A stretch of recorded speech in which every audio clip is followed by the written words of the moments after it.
Assalamu alaikum dear students. Today we will solve Cambridge International AS and A levels accounting paper whose code is 9706.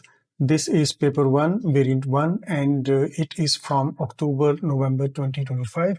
To solve this, 1 hour of time is allowed and there are 30 questions on this paper. The total mark for this paper is 30. Question number 1 is written as which row describes an advantage and a disadvantage of operating as a sole trader? Below, there are 4 options and each option consists of one advantage and one disadvantage. In option A, the advantage is written as complete control over business operations, which is true for a sole trader.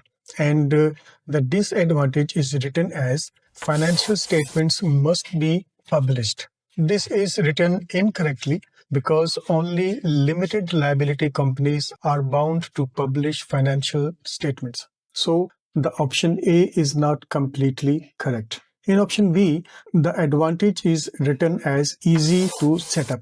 This is correct because in setting up a sole trader, there are minimum legal formalities involved. And the disadvantage is written as no one to share ideas with. This can be considered a disadvantage that ideas cannot be shared and all the work has to be done alone. So option B seems correct. In option C, the advantage is written as a separate legal identity.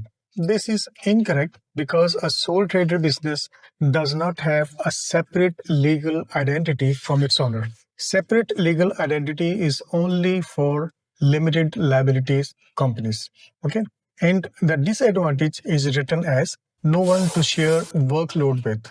This is correct because in a sole trader business, you are the only one who will carry all the workload. Having workers is a separate thing. So option C is also not completely correct. In option D, the advantage is written as unlimited liability for business debts. This is absolutely correct because this is not an advantage. Rather, it is a disadvantage. So it is not true. And the disadvantage is written as limited opportunities to increase capital. This is correct because a sole trader business is a one-man show. So a single person can increase capital only up to a certain limit. And being a sole trader, his opportunities to increase capital are also limited because he has no legal identity. So option D is also not completely correct. So the correct option for this question is option B. I hope you understand.